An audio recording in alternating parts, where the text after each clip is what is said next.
Hey, button pushers! My name is Nick, and welcome back to the life and suffering of Sir Bronte. Nobility. It's proven a tricky beast so far. My mindset going into this that I was going to end up being the big bad and just being generally a bit of a dick. Just this hasn't happened. I've come into peacetime and basically given two pathways you can go down. One which is for the people, so you work with Prefect Elborn, who's your boss, who wants to try and get more rights for the people, which is kind of the good route, I suppose. Or I could also team up with Remy Elverman, which is more screw the common people, they're dirty, we hate them, and the law shouldn't impact the nobles as much as it does the commoners. So we are fully on this path with Prefect Elborn at the moment. I probably will do another playthrough. I will do another playthrough at some point with Elverman, but for now, we are looking after the common people. So, the ending I'm going for is Otten is sentenced.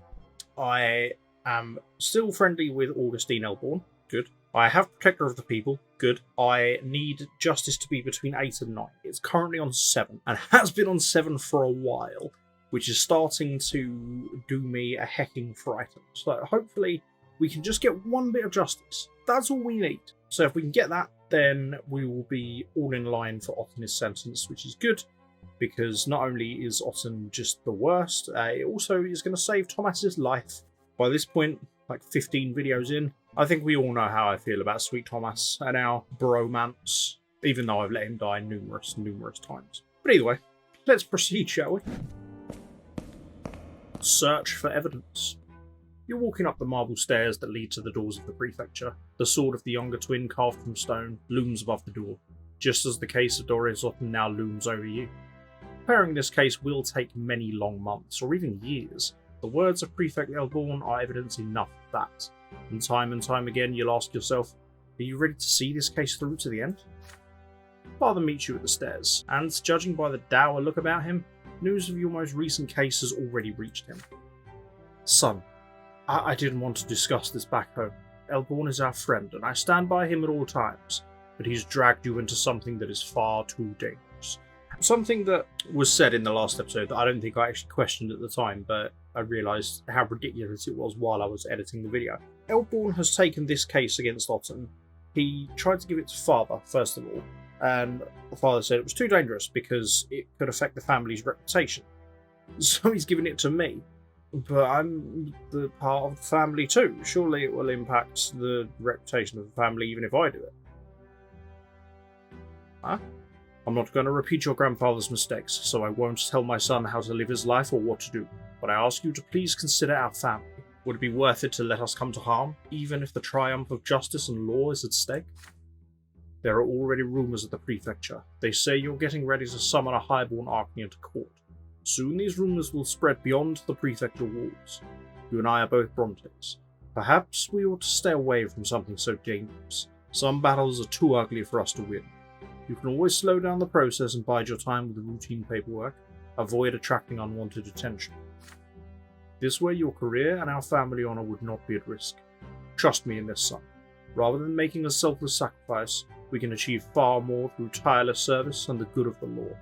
Obviously, I said right at the beginning of this playthrough I wanted to get ennobled by the sword. I don't think that's going to happen this playthrough. I think I'm going to need to take a much more kind of stringent, noble path if I want to do that, which means I'm probably going to have to do that in a separate playthrough. I'm assuming this time round, I ain't getting ennobled. You promise Father you'll consider his words. You say goodbye and return to your office. You're at a crossroads. If you're to make any headway in this case against Otten, you have to start now, while the trail of his misdeeds is still fresh. You have little first-hand knowledge of Otten's criminal wrongdoings, only Thomas's stories and what you've seen for yourself. Turning this case into a trial requires far more evidence than that. Your friend could be the key to the entire case, if he can help you find the other men who have suffered under the remorseless Archnean. But Thomas is a hunted man. He has every reason to lay low and steer clear of the court.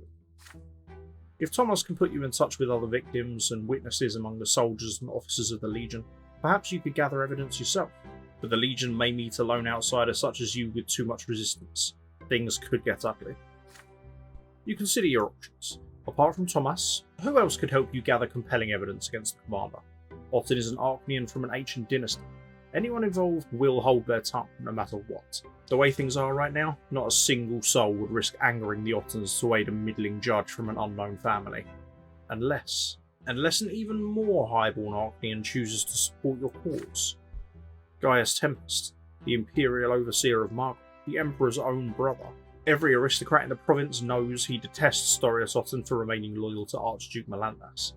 Ensuring the Overseer's support will increase your authority greatly, and give you a chance to gather evidence against Otten without Thomas lifting a finger.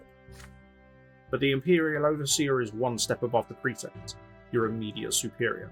You can only address Gaius Tempest directly if you keep it a secret from Eldorn. Communicating directly with the Overseer of the province means defying your loyalty to Eldorn. Are you willing to do this? Puzzled, you start pacing around your office. It's time to decide how you'll begin this case. Depending on what you choose, the case against Otten could lead you to unprecedented success, or end your career, or even your very life. Right, so I can ask Thomas for help, which gets me the evidence I need, but it does knock down my relation with Thomas and puts him in danger. Ask Overseer Gaius Tempest. Oh no, because I can't betray Eldorn. Search for evidence on my own. I die. Don't waste my time. Oh, good lord. Okay, I'm going to ask Thomas for help, because I don't wish to die, and I need the evidence. I don't need the evidence, but I want the evidence. Your friend is still in the city. He could introduce you to other people who have suffered at Otten's hands, but at the cost of his own safety. Well, greater good? Question mark. Thomas is trying his best to keep out of Otten's way, but justice demands evidence, so he has to help you gather it. You send Thomas a request to meet with you, fully confident your friend will not turn you away. Thomas takes almost no time to reply, just as expected. You meet at one of his favourite taverns in the Brass District. Honestly, pal, I've got to be as quiet as a temple mouse right now, or else His Excellency might remember I exist. But I guess there's no way around it if it's the only way to get that bastard. It's a deal, Niklaus. I'll introduce you to all the Legion men I know. Down your glass. Let's go. Together, you visit a number of Legion officers who've already met a lesser death in a duel with Otten. All of them nobles of the mantle, ennobled only recently. Young and full of potential to serve the good of the Empire. None of them are eager to speak of the duel. All of them are anxious to avoid getting challenged again. For many of them, another duel will be their last. You have to trust us, please. I suffered at his hands just like you, but I won't let him get away with it. Don't you want the Arknians to stop threatening us with violence all the time? All of us. You. All the fresh recruits for the Legion. Judge Bronte is going to see this through to the end. He's going to indict him, and Otten's Arknian ancestry isn't going to stand in his way. Thomas's further tips the scales. His surviving brothers in arms from the Legion finally agreed to have their statements committed to ink and paper. Their testimony paints a picture. There's a method to Otten's madness. You realise all the officers disobeyed the commander at least once or expressed their disagreements, no matter how respectfully.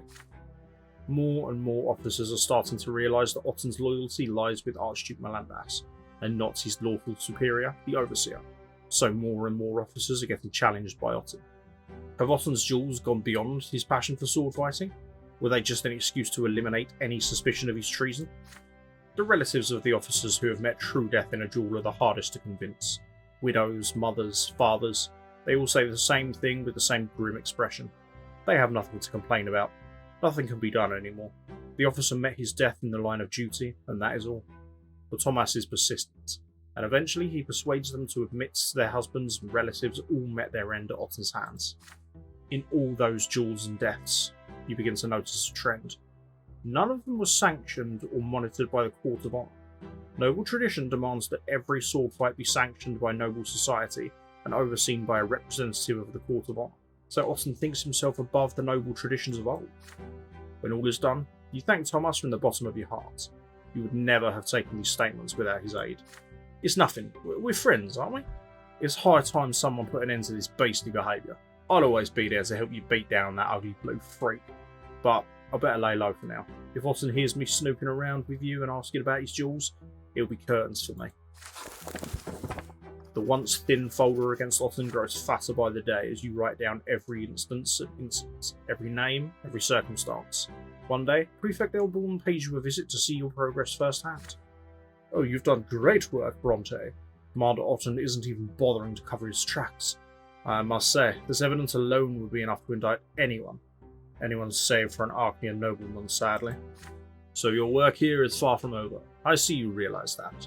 The way things stand right now, summoning an Arknian to trial in a court of law would indict us rather than him.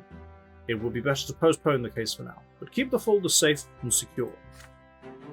If we want to have any chance of getting him indicted in court, we need to make the nobles in the province recognise duels as acts of murder. This means defying a tradition of old, a road perilous and seldom travelled. It means enforcing the rule of law over the Anazot gentry. For now, Sir Bronte, return to your other duties, and pay particular attention to any duelling incidents. We will take our next steps against Sir Otten when the time is right. Okay, so it sounds like I still have time to get my justice that I need. Ooh! You now have the evidence you need to bring Dorius Otten's trial. The justice requirements for Otten is sentence and the career requirements for Otten faces Court of Honour are reduced by 1. Ooh! Does that mean I now have enough? Oh. Stefan's Gambit. What have you been up to, Stefan? First I'm going to do this. Well, it still says between 8 and 9. You've hardly found any time for family matters this year. The events taking place in the city keep you busy at all hours. Tonight you come home extremely late, but the fireplace in the sitting room is lit. By the fire you see Stefan with a glass of wine. Your elder brother's been waiting for you. You take a seat in the chair by Stefan's side. Your brother keeps turning his glass with his long fingers. Niklas, we need to have a talk about Gloria. She flatly refuses to behave as she ought to. Her antics are ruining our family's reputation. If this situation persists, nobility of the sword will be out of the question. Well, Stefan, I'm afraid that ship may have sailed already, buddy. Brother, I don't wish her ill, but we have no right to sit idly by. Regrettably, Gloria will never truly be part of the Bronte family. Her origins are too tarnished, so it's our duty to find her a new family. It's high time Gloria got married. But we can't just give our sister to a commoner, can we? And how could any noble wed her, knowing her origins? It's been a stumbling block for a long time, but I've finally found a suitable match for her. His name is Jose El Pelletier. He's a young nobleman of the sword, recently graduated from the college, and now he has a position at the City Hall. Do you recall the reception several years ago where he couldn't take his eyes off Gloria? Pelletier has been obsessed with her ever since. Not even her lowly origins can deter him. Admittedly, Gloria does not reciprocate his affections just yet. So let us convince Gloria that becoming Sir El Pelletier's bride is her chance to escape her current situation. And then let us pray she comes back to her senses and puts her rebellious ways behind her. Isn't this an ideal solution? After marrying El Pelletier, Gloria will be a noblewoman herself. We'll be granting her the freedom she's craved since she was a girl. And then she can write poetry and do whatever else takes her fancy. I'll enter into negotiations with the El Pelletier family.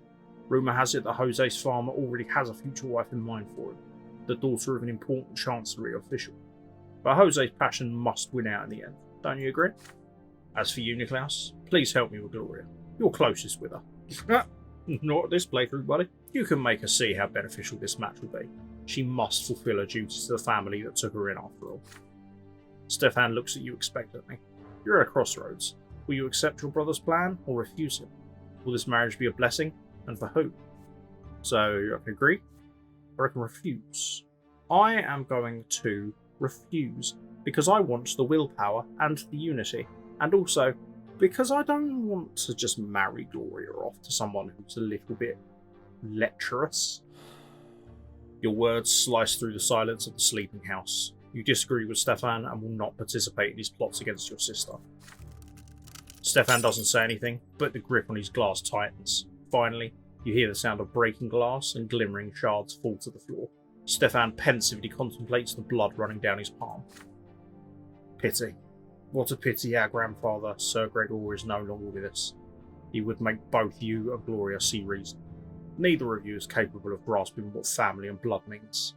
So I suppose I must bear this burden alone. Stefan leaves the room. You're left alone in front of the dying fire. After your conversation last night, Stefan mostly stays silent and treats Gloria with pointed courtesy. The family breathes a collective sigh of relief.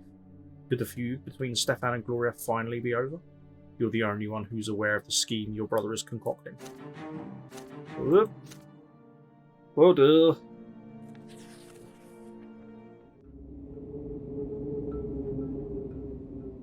A realm unknown. The sun is setting on a cold, windy day as you return from the prefecture. To your surprise, a messenger awaits you at the door with an urgent letter from Sir Elborn. You open the letter. Bronte, there is an urgent case that I must entrust to you. We have just received a report of a secret society formed by young nobles. The Archduke's family may be involved. This concerns me. I suspect a possible plot to depose Overseer Tempest. Now this could be the Latari, because we know this is a thing in this playthrough. Normally the Secret Chancellery handles all such cases, but I'd rather investigate the rumours of the plot before there's any action. Preventing unnecessary bloodshed and disgrace would be prudent. You're to investigate this matter as soon as possible. The gendarmes tracked down a suspicious nobleman by the name of Alexis L. Lance. Based on his confession, a meeting of this society will be held tonight. Unfortunately, this is all we were able to learn from him. The L. Lance family is of too high standing for more thorough questioning. Fortunately, all members of this secret society wear masks when attending meetings. We have acquired L. Lance's personal mask and will ensure that he's running late to the meeting. You should be able to impersonate him quite easily. You are to attend the meeting tonight and learn as much as possible about this secret society. This will allow us to foil a dangerous plot, or save many young people from the secret chancellery. The letter includes a delicate gilded mask of intricate workmanship. Fortunately, it fits your face perfectly. It seems your plans for tonight have changed. This is going to be interesting, because the lottery is run by Octavia, and me and Octavia, we're like that. Following the prefect's instructions, you come at the appointed hour to an inconspicuous mansion on the edge of Anazot with a spacious yard and a tall fence around it. The gatekeepers bow and open the gates as soon as they see you. It seems that the mask is enough to convince them that you belong inside. Inside the yard, you see noble carriages, many more than you'd expected. You're ushered into a dressing room of sorts. A change of clothes already awaits you inside. It's a curious garb, a square of flowing, sparkling cloth with clasps and cords to keep it from unwrapping. You've never seen anything like it. With this strange robe and the gilded mask over your normal clothes and face, you can't help but feel rather silly. This attire feels positively unsuitable for any kind of plotting or scheming. Next, you proceed to a large room. The windows are covered in black cloth to keep prying eyes away, but you forget about it moments later. What seems to be a strange performance is playing out before your very eyes. You hear droning, unfamiliar music coming seemingly from nowhere. You see candlelight dancing and glimmering. Ribbons of gold and silver are hung along the walls as decorations. And there are people, many people, like you. They're dressed in flowing robes and delicate gilded masks with narrow slits for eyes. The people are talking. They stand unexpectedly close to one another, their hands on each other's shoulders. You approach one of the groups, hoping to overhear the subject of their conversation, but you almost recoil when several arms reach out at once, attempting to grasp you by the shoulder. Steeling yourself, you put a hand on another person's forearm. The masked people seem friendly and genial. No one appears surprised by your insecurity, and their conversations are also quite out of the ordinary. You hear unfamiliar names, names that could belong to legendary heroes of old, or to people here who have taken them as secret identities. You hear mentions of books you don't know and emotions they felt while reading. The conversations feel like a strange dream. You hear several voices singing in a far-off corner of the room. There are no lyrics to the song. Each voice maintains its own note. Together, these voices form a tender, softly aching melody. It feels enrapturing. It spirits you away. You feel so distant now from the purpose of your visit, so withdrawn from the judge's trade, so far away from the Empire and from your very self. A hand touches your shoulder, bringing you back to your senses. A pair of familiar eyes look at you intently from behind a glinting greenish-silver mask. They belong to Octavia.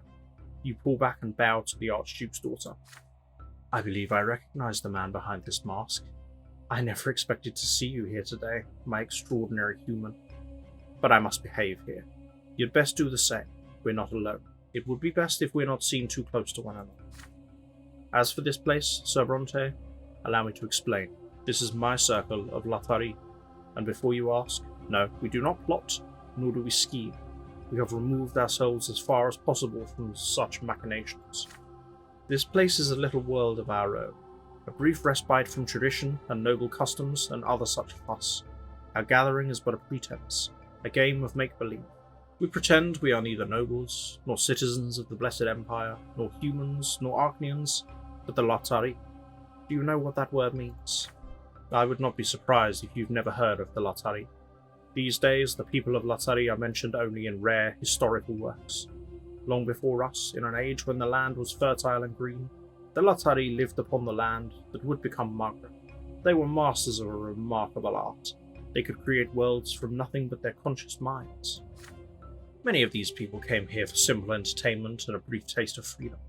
Others seek a respite from the binding customs of the noble lot. Still others feel encumbered by their blood ties and ancestral obligations. Only here are we fully free from the burden of our past and our present. Yet some among us seek more than a brief moment of freedom. They're drawn here by a fascination with the Latari, and their idea that our entire existence can be shaped by the mind alone. We strive to know the Latari people for ourselves. We strive to continue their teachings. We strive to become them. If we happen to master the art of shaping worlds with our own minds, we may yet break free of the trap that is this harsh existence. Surprised by this, you ask her why she's telling you so openly. She knows that the rituals of extinct races are held in the same regard as magic, and are punishable as such. In response to your question, Octavia suddenly takes off her golden mask, and reveals a slight smile on her once hidden face. May your voice ne'er speak words of deceit. To great shame lies the path of untruth. Where an Archnian lies, where a human denies, the Latari speak truly, forsooth. I'm not afraid. The truth of the Latari matters more to me than any persecution. You came here in secret and wearing a mask, which means the prefecture has taken an interest in my little gatherings. But I'm confident you will describe this as an innocent club of young nobles who keep our fragile world from prying eyes and ears. Would you do this for me, Niklaus Bronte? These words spoken by Octavia sound more like an assertion than a question, but you're in no hurry to respond. Your thoughts are tangled, lost among the echoing voices, fluid motions, and transcendent music. The gathering is in violation of the law. This you cannot deny. All rituals of extinct races were banned at the foundation of the Empire. You may summon the gendarmes here at any moment. You need only give the signs to the driver, and when they get here, the circle of Latari will be gone in an instant. You'll prove to the city that not even the most noble of its denizens are above the law, but Octavia will never forgive you. You could, on the other hand, keep the circle of Latari a secret from Eldorn and report this meeting as a harmless gathering of young nobles looking for an opportunity to socialise. But if the secret chancellery ever takes interest in these meetings, you will be powerless. Someone has already reported Octavia's circle to the prefecture. There's a very good chance these reports will continue.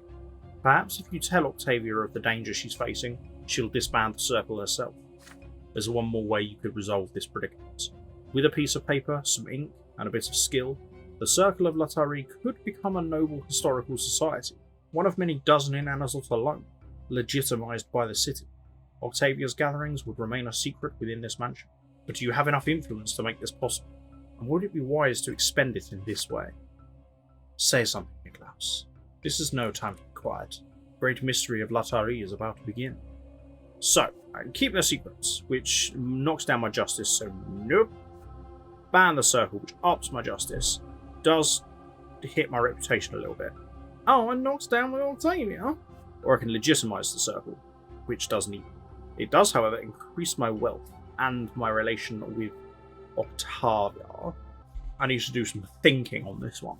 Well, I'm definitely not keeping a secret, because that does impact my justice. See, my thought process at the moment is banning it is good because of justice, but it's bad because of the reputation. I don't really care that much about the relation with Octavia, which makes me a callous bastard, I know, but still. But legitimising the circle is the better option, but it's the justice. Am I going to get another chance to increase the justice? I don't know. I'm hoping so. I'm gonna go for it, and hopefully I don't live to regret it. Do you find a way to help the Circle of Latari continue to exist as a historical society? God, I hope I don't regret this.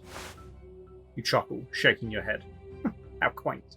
A group of nobles hiding from sight, wearing masks, studying the culture of a long-dead race. Does Lady Octavia never consider taking her historical studies a bit more seriously? Octavia's eyes narrow, trying to discern the meaning behind your words. There's a way to make the meetings of the Circle fully legitimate, you continue. You have enough influence to get the papers they need to have them signed by the right people. Octavia's face lights up. She continues your half-finished thought right away. Indeed. Oh, my dear Sir Bronte, welcome to a meeting of our Imperial Historic Society. Surely you would be so kind as to procure us a proper plaque for the door. You nod. With a genial smile, Octavia extends her hand to you. You take it and kiss it gently. Oh, if only we were alone so I could show you the full extent of my gratitude. But the great mystery of the night is about to begin. You should leave us. You'll bring danger upon the Circle if you're seen coming here again. You'd best get those papers prepared right away, kind Niklaus. The members of the Circle are already gathering in the middle of the room, ready to begin their mysterious ritual. You feel dozens of eyes on you from behind the gilded masks. They will not begin until you leave the Circle. Following Lady Octavia's suggestion, you change into your normal clothes and leave the mansion. The next day, you report to Elborn and put his concerns to rest. There was no sign whatsoever of a noble plot. The group is nothing but a historical society run by several young nobles who meet to discuss the cultures of old. They simply lack legitimacy, but you can rectify that. This sounds suspicious, Bronte, and the Archduke's daughter is involved? Oh, I hope you know what you're doing. Either way, I'm glad we didn't sick the gendarmes on them. I hope the Secret Chancellery and Sir Elfero never learn of these reports. I doubt the advisor would be as tolerant of their youthful amusements. You assure the Prefect that Lady Octavia's Historical Society will have all the permits they need to operate without arousing suspicion, and so the Anazot Historical Society for the Study of Ancient Peoples is founded. The City Hall wastes no time approving the necessary paperwork. Every official there knows that George Bronte is a respectable gentleman with friends in high places. Yes, I am. And your busy patrons pay no heed to the follies of young nobles. Octavia sends you her reward in the form of a letter. When you open the envelope to read it, a gilded key clinks onto the floor. Niklaus, I am impressed by your abilities. You know how to use your connections and bring me joy. It pleases me to know that I was right about you. A chest matching this key will be delivered to your estate tonight. Farewell, Niklaus. It will be some time before we meet again. I have much to do on my own. You can't help but think of Octavia and those who followed her. They have dared to reject their nature, lot, and birth in an attempt to become something else entirely. But do they have what it takes to cast off the shackles of their existence? Or are they nothing but madmen who yearn for the impossible? As for Octavia and her circle of Latari, you hear nothing of them for a long time. After that night, the Archduke's daughter seems to vanish from the social circles of Anazot. She never has been one to tell you about her plans. Your encounters with her have ended as abruptly as they began. Oh, I hope this was okay. I just need justice. I had the opportunity to get justice and I didn't take it. Why? Threats and promises. You're in the middle of ascending the City Hall's long, curved marble staircase, a small man beneath the building's towering wall. You were suddenly visited that night by messages from Magistrate Elverm. They insisted the reason was most urgent. You were already expected upstairs. There's a deafening silence in the lavishly decorated corridors, your footsteps the only noise you can hear. Finally, you enter the spacious room that is the office of Elverm, a stately official of considerable age.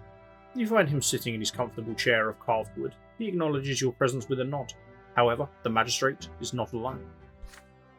By the window of the office stands a tall Arclean. The cape of the Imperial Legion covers his shoulders. He is Dorius Otton, the commander of Margra in the flesh.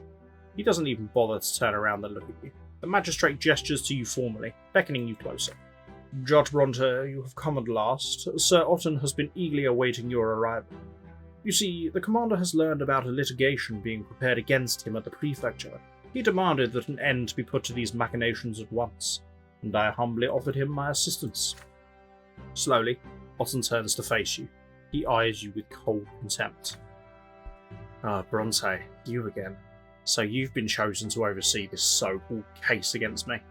I don't envy you. I'll be brief. I won't stand idly by in the face of slander and baseless accusations. Give me your word of honour as a nobleman that you will do everything in your power to put a stop to this litigation. Only then will you be free to leave. I'll treat any other answer as an insult against my noble lineage, and let it be known that Sir Elverman holds many positions, such as the chairman's seat of the Court of Honour, which means that any insult will be soon followed by a legitimate duel of honour. I'm sure you know full well how others have fared in duels against me. Otten turns towards the window before you say anything, as if your answer has already been heard. Magistrate Elverman watches Otten and you silently with a mysterious smirk. You stand before the two lords of the city, a young man only recently ennobled by the mantle.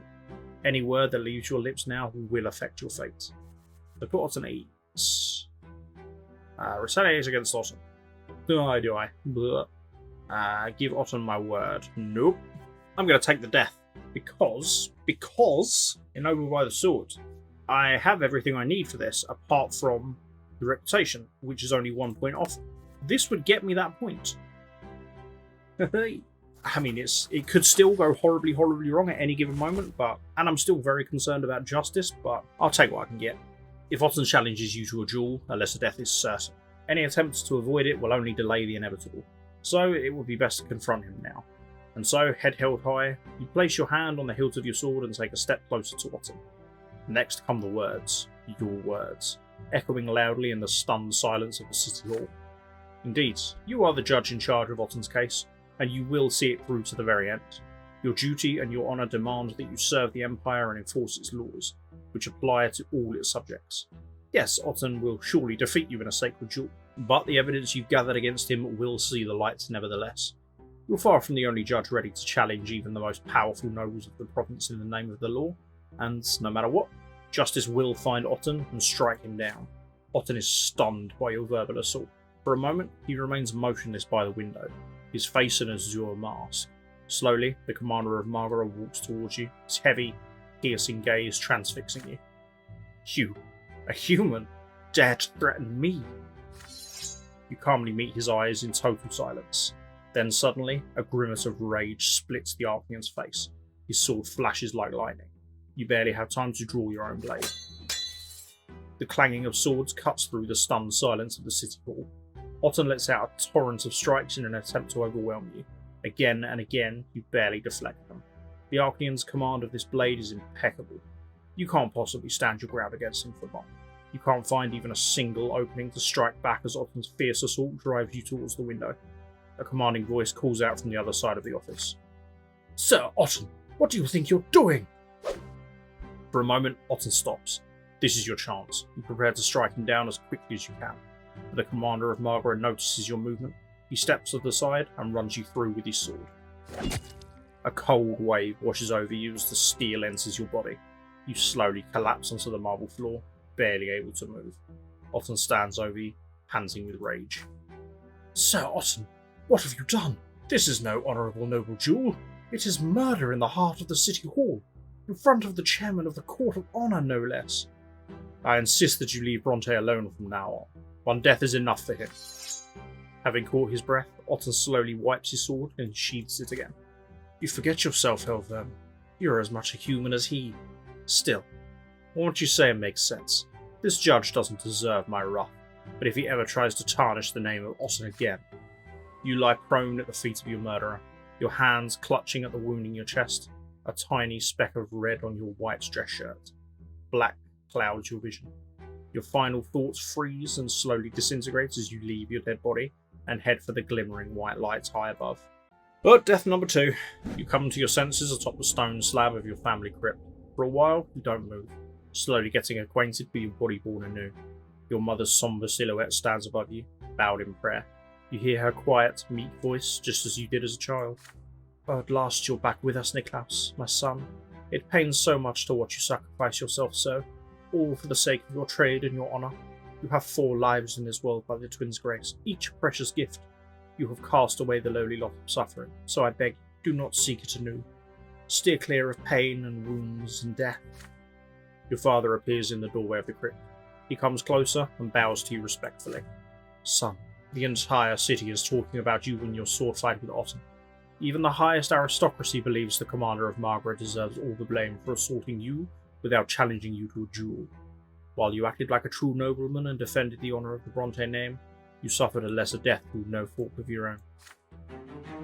You leave the family crypt with a heavy heart. You've resisted Otten. He will not be clashing with you directly anytime soon, but his sword will continue to loom over you until this case comes to a close. Okay. Please give me some justice.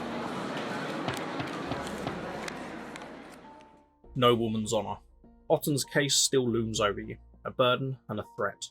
As the strife between the estates grows more bitter, the judge's trade grows tougher by the day. The commoners demand more rights and legal protections, the nobles do their best to push back. As things stand right now, any verdict made in courts may result in upheaval in the province, and possibly determine the outcome of your case against Otton. One day, in a park by the Fallis estate favoured by duelling Anazot nobles, you see a curly-haired young man lying prone in a small sunlit square.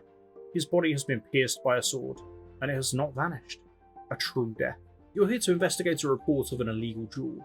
The winner is still here, a slender, middle-aged man in a noble black jacket, his hand still on the hilt of his sword, surrounded by gendarmes. Your orders, Your Honour. Sir El Corvio will not submit on his own, and we wouldn't dare use force against him. You sign for the gendarmes to lower their weapons and approach the duellist. El Corvio's eyes widen and his face comes to life when he notices you. Before you can ask him, the nobleman begins to speak, far louder than necessary. It was a duel sanctioned by the Court of Honor, that is all. The late Sir Eleste questioned my loyalty to the Emperor and called me an apostate. He left me no other choice but to defend my honour, and now he's dead. Please be quick with your verdict, Sir Judge. I'm expected at the capital. You do know who I am, don't you? Before you can say a single word, a carriage bearing the crest of Magistrate El Verman rolls through the gates. The magistrate furrows his silvery brow as he looks at a sorrowful scene, then gestures politely for El Corvio to approach his carriage. With a chuckle, the duellist walks through the line of gendarmes and leans on the carriage. Meanwhile, the magistrate takes you aside for a moment. Bronte, as you know, I am the chairman of our city's Court of Honor. I refused to sanction this duel for as long as I could, since true death was on the line. But Alan El Corvio insisted that denying him would spell trouble for the city of Anazot. Regrettably, he's a small yet important person in the Emperor's court. He used to command the Emperor's personal guard. I realize that you must mete out justice as your duty demands, but remember, duels of honor are one of the cornerstones of imperial tradition, one of the pillars that support the twins' divine vision of the Empire. You have the authority to punish El Corvio, but be careful. He might make a dangerous enemy, both for yourself and for all the nobles of Anazot. That fool Eleste didn't know this, and now he's lying there before us. We would be wise not to repeat his mistake. The magistrate of Anazot glances around, then continues in a hushed tone. Bronte, this situation is far from all. If the fate of your city means anything to you, it would be best to let El Corvio go without a trial. Anazot doesn't need any trouble from the capital, and the Elestes are not as strong as they used to be. They'll get through it. You may fine him if you wish. El Corvio will pay it and move on, and justice will be done, at least to some extent. However, if you diffuse the matter entirely, you'll earn the favour of the aristocracy of Anazot, and I'll personally see to it you get a swift promotion. Deep in thought, you gaze upon the body of the dead duellist and the long shadow of El Corvio. The decision you're about to make could influence all future duels in the province, as well as your own standing. So I can fine him, which knocks down my justice, so none. Sentenced to capital punishment. That knocks my career down a little bit, and I get more wealth, so or I could pronounce the Court of Honor illegal. You ban meetings of the Court of Honor itself to prevent any such duels in the future. Interesting. So that knocks my career down to 2, which is not going to trigger an event because it's already been at 2 before, but it gets my justice up to 9. But am I going to be in the same situation I was before, where it's now too high? Plus that does knock my reputation down a little bit. Okay. I'm going to fine El Corvio. No, I'm going to sentence El Corvio to capital punishment, which knocks my career down by 1, but gets my justice up by 1, and increases my wealth. So, your elite patronage allows you to have the murderer prosecuted to the fullest extent of the law. Have that, criminal. You shake your head dispassionately, enunciating every word with perfect precision. You explain the situation to El Verman. A murder in a duel is still a murder, and the punishment for murder is execution. You don't have the right to distort the law. The magistrate's face falls in surprise. Bronte, you don't seem to realize how this world works. I just told you El Corvio plays an important role in the Emperor's court. Are you really so eager to make enemies? Well, you're about to. No connections will protect you if you're so intent upon trampling ancient noble traditions. Look, man, I just needed the justice, alright? It seems Elverman is not aware that you have friends in very high places. You tell him in turn. The Archduke's family will readily side with you. The magistrate dashes to El Corvio, fuming with rage at your words. Sir El Corvio, this is a terrible misunderstanding. I'll do everything I can to right this wrong, but these good sirs mean to have you arrested. You give the gendarmes a firm order.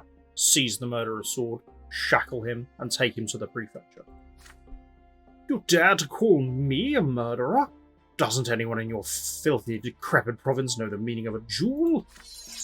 El Corvio draws his sword and assumes a defensive stance, startling the gendarmes with such a fervent refusal to comply. You start giving commands to the gendarmes. Following your orders, they manage to surround and disarm El Corvio. You head for the prefecture to take care of the paperwork and send a message to Octavia. You ask your powerful benefactress to convince the aristocracy to side with you in ordering the death penalty for El Corvio. He is a complete outsider in Margra, you write, who happened to murder the heir of the ancient bloodline of Elest. Surely Octavia can aid her humble servant in such a trifling matter? Her reply takes almost no time to arrive. El Corvio is a staunch follower of the Tempests and the new Overseer. This puts him at great odds with my father. Removing him will be easy, especially if you have a proper case against him. Rest assured, Niklaus, the Melanidas dynasty will side with you in this trial. As for all the other nobles, have no fear. I will let no harm come to you, my dearest human. El Corvio's trial comes and goes incredibly quickly. The seats in the courtroom are absolutely empty. No noble risks appearing in defence of the visitor from Eterna and attracting the displeasure of Archduke Melanidas. One by one, you present evidence of El Corvio's guilt. The ill-fated noble visitor coldly spits out threats in return. The Board of Justice, presided over by Elborn, makes its final judgment. Sending a noble to the hereafter is never easy, but there are times when the court has no other way to instill respect for imperial law among those of the noble estate. Sir El Corvio, we hereby sentence you to true death by decapitation. The sentence will be carried out in Majesty Square tomorrow. El Corvio is silent, unwilling to believe what just happened, but the verdict has been made. El Corvio is taken to the dungeon, the shackles still on his wrist. Tomorrow, the city of Anazot will, for the first time, witness a noble being executed for a duel. The aristocracy of Anazot is indignant over your decision. They fear what might come next, and yet El Corvio's shameful end on the executioner's block goes seemingly unnoticed in the capital. Soon, rumours begin to spread. Some say the beheaded nobleman was indeed a traitor to the crown. Why else would the Emperor's court ignore the beheading entirely? Or was this all the handiwork of Archduke Melanidas himself? Soon after the execution, something arrives on your doorstep. A small, yet hefty chest with a note attached. Sir Bronte, we realise how difficult it must have been for you to deliver this strict, yet righteous verdict. We mourn the loss of our son, who transgressed against the law forbidding all duels. Yet justice has found his murderer thanks to you. Please accept this humble gift as a token of our gratitude. Sir Constance Eleste and Lady Margaret Eleste. Thanks. Okay. Oh dear, the hunt for Thomas. This could be a problem. Okay, so exactly the same setup as before. I'm shaving and I get a letter from Thomas to say, "Hoi, I'm in trouble." Which, I mean, we knew anyway. So I don't get involved. I can protect Thomas when I die. No! No! Thomas, no! Oh, no, I can't afford death number 3, buddy. I'm sorry. I'm sorry. I'm not getting involved, and Thomas is gonna die again. Good night, sweet prince. You will never meet your lady wife and have your lovely future. I'm so sorry. But I've got the willpower, so, silver linings. Oh no, El Ferro. You spend day after day hard at work, toiling over Otten's case. But something far more urgent demands the prefecture's attention. The city is in chaos. There was an explosion in the square in front of City Hall. Someone threw a bomb at Magistrate Remy Elverman's carriage. The assassination attempt failed. The magistrate was not inside the carriage at the time. He was unharmed, although his servants and driver didn't fare so well. Even in your office, you can still smell the acrid smoke from the blast. The gendarmes reacted quickly. 5 suspects, craftsmen and factory workers, were brought to the prefecture before sunset. They're accused of joining the Last Straw, a secret society of insurgents seeking to overthrow imperial rule. This society is on its way to becoming the talk of the city. Rumour has it the leader is an enigmatic woman, a tough criminal by the name of Sophia.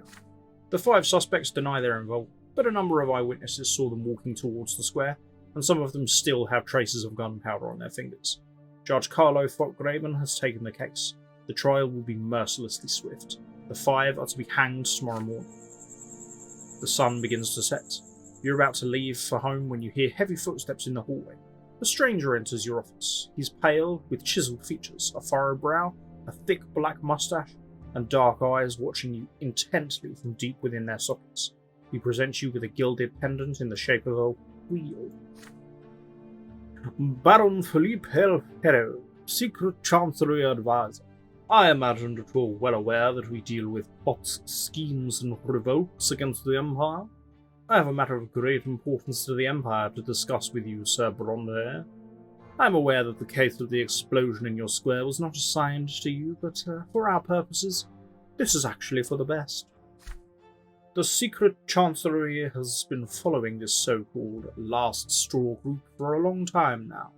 They are the greatest threat to the peace in Alzot, but you can help us rid the city of this menace. So this is interesting. In this timeline of my life, is he still secretly in charge of the Last Straw? Now, I know, obviously, with Sophia's guidance, it kind of goes out of his hands and becomes a whole nother beast, but was he the one that created the Last Straw in the first place, or is he just a Secret Chancery person this time? Either way, I hate him. Baron Elfero produces a neatly folded sheet of paper. This is the list of known insurgents connected to the Last Straw. They haven't blown anyone up just yet, but surely you realise that it would be most imprudent to wait for them to commit their next crime. The time to act is now. You scan the list quickly. Some of the names on it seem somewhat familiar, perhaps from your youth. Find a way, any way to implicate them in today's assassination attempt, and you will prevent more explosions in the future. This empire will rest easy if you can rid ourselves of this scum as quickly as possible. If you render the service to the Secret Chancery, you may rely on my assistance in the future. As you may suspect, I have more than my fair share of powerful connections. Silence falls. The Secret Chancery Advisor pierces you with his heavy gaze. Okay, so I can protect the people on the list, which bumps my justice up, which I don't want. Oh no, or I can obey the Secret Chancery. Oh no, my reputation's going to take a hit and my justice is going to be too high. Oh no, damn it, my scheming isn't high enough. If my scheming was high enough, I could conduct an investigation, and that would be so much better. Fine, I want to protect the people on the list. You refuse Advisor Elfero and protect the people on the list from the Secret Chancery. They're innocent until proven guilty, which, you know, is true. Reputation takes a bit of a hit, but unity goes up, so... You rise from your chair and offer the advisor a curt response. No, you will not serve the Secret Chancery. You serve the law, and you will never break it, no matter what you might stand to gain. You will not falsify a case, and you will not hang people on unproven charges. Baron Elfero's face remains dispassionate as ever. His voice, however, loses all warmth. He stands up and steps towards you menacingly. I believe you misunderstand me, Bronte. This is not a request, it is an order. You dryly ask the advisor to leave your office. No matter who gives the orders, if they are at odds with the law, you will refuse to follow them. You actually seem to be looking for trouble, Sir Nicolas Bronte. Very well, if it's trouble you want, then trouble you shall have. Baron Elfero leaves without saying goodbye. The moment he's gone from your office, you grab a quill pen and write down the names from the list while they're still fresh in your memory. Next, you summon the gendarmes and tell them an unlawful attack is planned against these people tonight. The gendarmes receive your orders. Tonight, they'll stand watch at the homes of Sir Elfero's suspects. After nightfall, covered wagons arrive at the same homes, and nondescript, cloaked men head for the door, but the gendarmes bar their way as ordered. The Secret Chancery's minions are furious, but you appear before them next. All the residents of these buildings are under the prefecture's protection. The worried commoners watch the events unfold from behind their windows. The Secret Chancery has no choice but to fall back. The covered wagons disappear into the darkness. You keep watch until dawn. In the early morning, an emergency court sentences the 5 suspects arrested at the square to true death for attempted rebellion against the crowd. Soon, their bodies are dangling from a gallows in the same square in which their crimes were committed. People say the gallows would have claimed more than 5 lives today if the prefecture had not protected those whose guilt remained unproven. Were the people from Sir Elfero's list involved in the attack? No one will ever know. They will take advantage of the Secret Chancellery's helpless retreat and flee Anazot immediately. A week passes. The prefecture receives orders from the capital. The Secret Chancellery is to investigate the loyalty of every judge in Anazot and weed out any traitors. The judges are questioned and their cases are seized for further study. 2 of your fellow judges disappear without a trace. No one dares to inquire about their fate. Helpless and furious, the judges have no choice but to grit their teeth and bear it. Why did you have to take on the Secret Chancellery, Bronte? Don't you know we're all hanging on by a thread now? In the meantime, strange, unsettling rumours begin to circulate. Your sister Gloria is accused of helping the last straw, and the people who prepared the explosions. But no one can prove these allegations. These events take a great toll on your mental and physical well-being. Over dinner, you tell your family how you refused the Secret Chancellery and what happened next. Oh, that's the Secret Chancellery for you, son. They can't strike at us directly, but they can act from the shadows.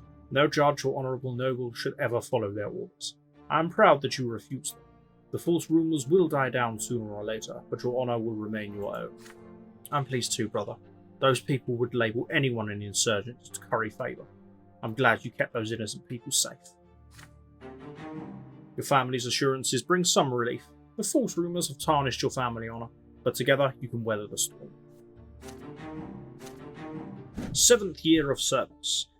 Another year of service as a judge is behind you, but you have no time to celebrate. Your days are filled with unremarkable litigations and similar-looking complaints. Again and again, you see poorly written complaint forms. They claim that noble landowners are extorting money, punishing commoners for nothing, doing whatever they please. You've noticed a change in tone, from pleading to desperate to quietly furious. The lowborn lot is to suffer, but how much longer can they endure? Every day, once the petty litigations have been dealt with, you return to Otton's case, again and again, for 2 years now. You've searched for a way to do the unthinkable, to have an Arknian, and the High Commander at that, convicted for his crimes. You've not heard from Otton since your encounter at the City Hall, but he likely has spies among the judges and gendarmes. Sooner or later he will realise the true state of the progress and find a way to get rid of the case, and you, unless you are prepared to strike the first blow. But what should you do? Will you speak against Otton in public and summon him to a trial? Is there any other way to deal with the High Commander? Either way, now is the time. And so you wait and prepare. Now is not the time. So I still have a chance, hopefully. Justice for all. As you approach the steps of the prefecture today, a line of Legion soldiers wearing red cloaks bar your path. They're the personal guard of the provincial overseer. Has Gaius Tempest graced you with his august presence? You enter only after presenting your judge's signet to the guards. The common room of the prefecture is remarkably quiet and deserted. All petitioners have been chased away. The judges and gendarmes do not dare leave their offices. Everyone is afraid to breathe. The overseer, the Emperor's own brother, has arrived completely unexpectedly. The guards standing watch say you're expected at the prefect's office. You're escorted upstairs. Elborn is visibly anxious. The honoured guest is there, reclining in the prefect's comfortable chair, his crimson fur-trimmed cloak cast over its back. It's Overseer Gaius Tempest himself. You bow deeply to the Overseer. He acknowledges your presence with a quick nod and turns back to Elborn. Well, Elborn, I am positively incensed to see what has become of the city under your care. I put you in the seat to instill order under imperial law, but you have given the commoners too many freedoms, and now they are revolting against their lot in the Emperor's rule. Plotting, forming secret societies, and now an explosion in Anazot, an attempt on the magistrate's life. Everyone in the city is talking about some group called the Last Straw. This is unthinkable. Elborn accepts the blame without any sign of emotion, but you notice the muscles twitch behind the wrinkles of his face. I have ordered the Secret Chancellery to deal with the Last Straw, but their leader, a low-born woman named Sophia, is still at large. Last night I ordered a Legion squad to set a trap for this Sophia. Almost had her, but then an Arknian appeared and attacked the soldiers. Elborn glances at you, confused, an unspoken question in his eyes. Did you hear that, Bronte? An Arknian? Defending a lowborn? But how?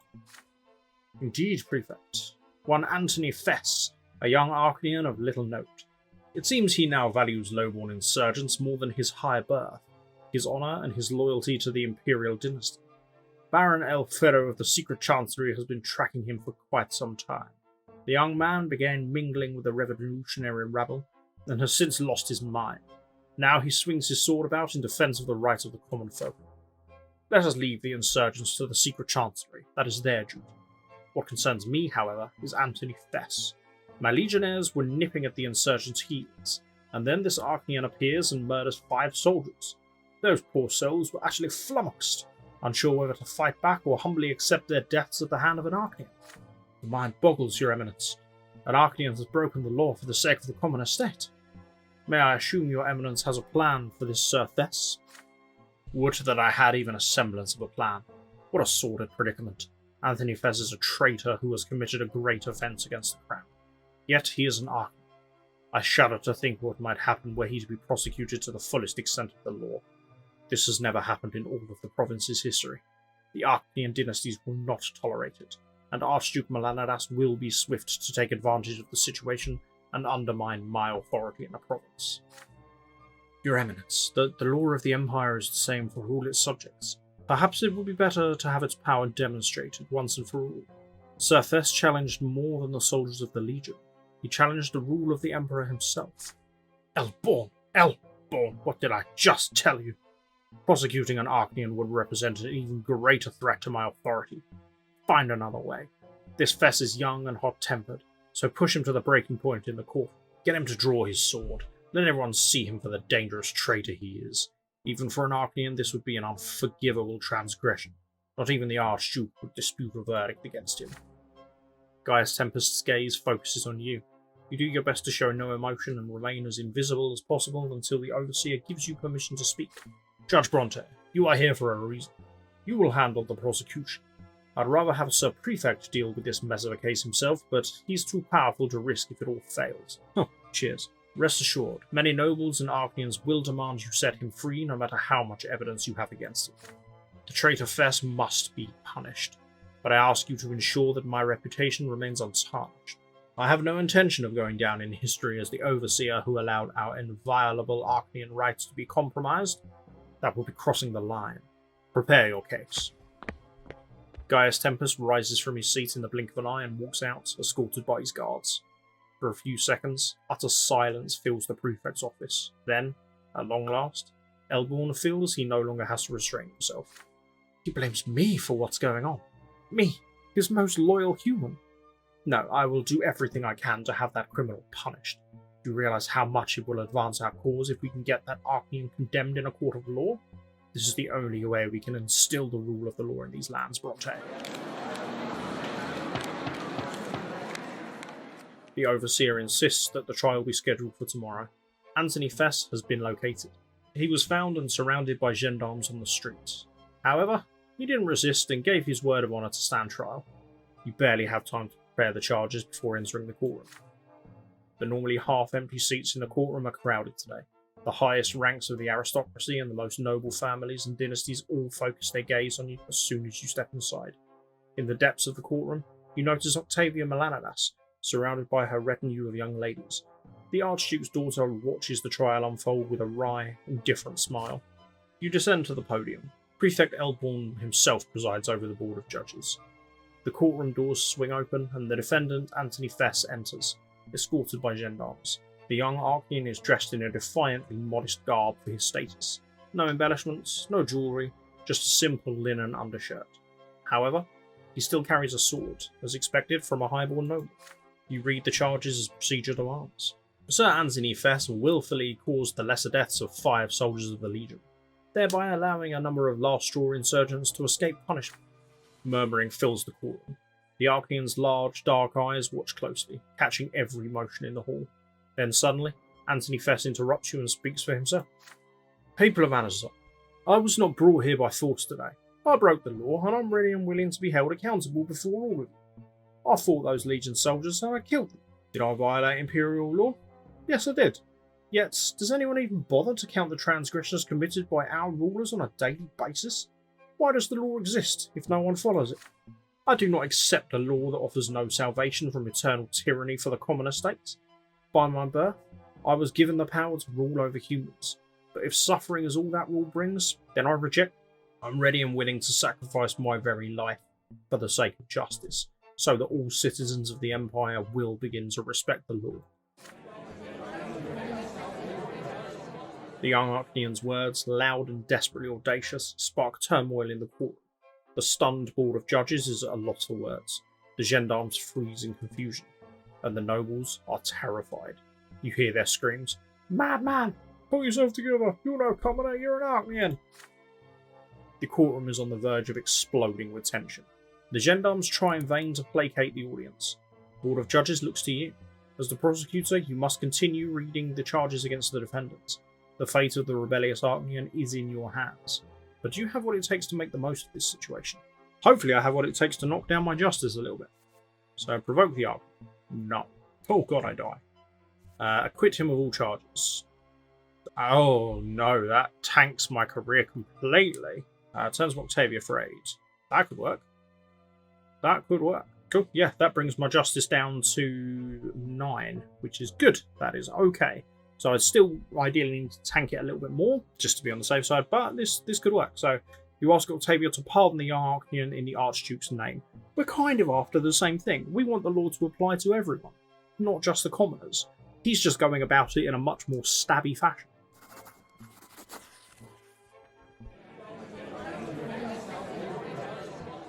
As passions in the courtroom run high, you look around to find Octavia. Lady Melanidas returns your gaze with a calm, wry smile, elegant as ever. You take advantage of the turmoil to quickly walk over to Octavia and whisper into her ear. You politely ask the Archduke's daughter to save you from the peril of condemning an Archnean. Your entire future could be ruined by this verdict. Octavia's influence is more than sufficient to make everybody take heed. Very well, my sweet human. After all, is there any point in power if you need never abuse it? Octavia rises and proceeds elegantly to the podium. Her emerald green dress is trailing triumphantly behind her. The courtroom immediately falls silent. Everyone pricks up their ears. Ladies and gentlemen, I must confess I have grown quite weary of this trial, but as an Archnean, I feel a duty to save my kinsman from mistreatment of any sort. In the name of the Melanidas dynasty, I hereby pardon Anthony Fess on behalf of the Archduke. May he never again utter rebellious speeches or slay Legion soldiers, lest he part with his sword. The Archduke has forgiven you, Sir Fess. For now, you are free to leave.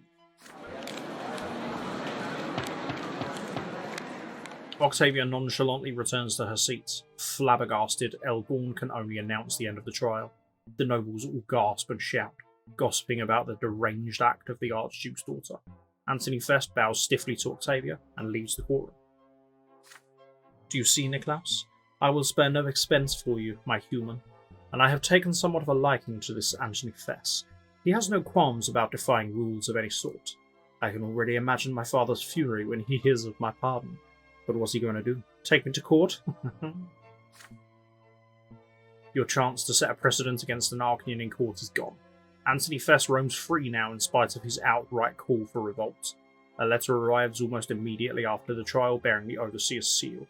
You steel yourself for the worst, but to your surprise, Gaius Tempest is delighted. Splendid work, Judge Bronte. I have no idea how you managed to get the Archduke's progeny involved in this case, but the rebellious young Fess is his problem now. I was right to assign a delicate matter of such importance to you.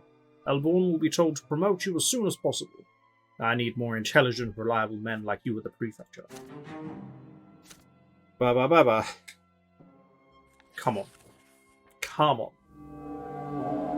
Oh no, I was so focused on justice, I hadn't even considered this was coming.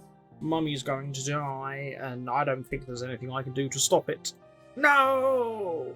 Oh, -10 willpower. Ugh. Okay, that puts me down to 3 unity. Oh, which I think actually is okay.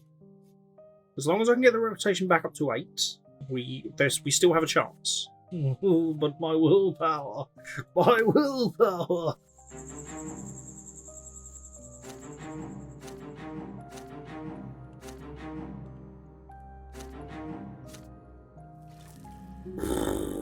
Your mother lost her fight to the severe illness. She will never return from the hereafter.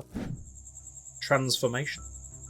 It's been a long time since your last encounter with Octavia Melanidas. You've come to expect to run into her from time to time in the most unusual of circumstances, but Octavia has all but disappeared, vanished completely from the Imperial High Society. Then, one night, you come home to find a letter bearing the heraldic serpents of the Melanidas dynasty.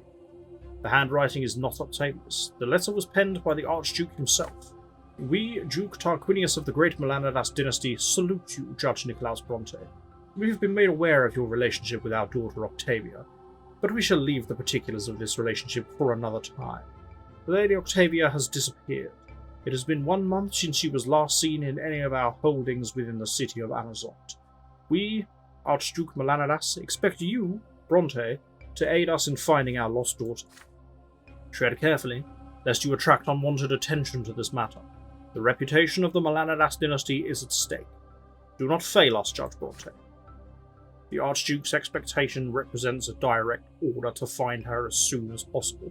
To refuse him would spell certain and immeasurable disaster. You begin looking for Octavia immediately. The building where the Circle of Latari used to gather was abandoned long ago. You've no hope of finding any of Octavia's followers there. You decide to search the prefecture archives.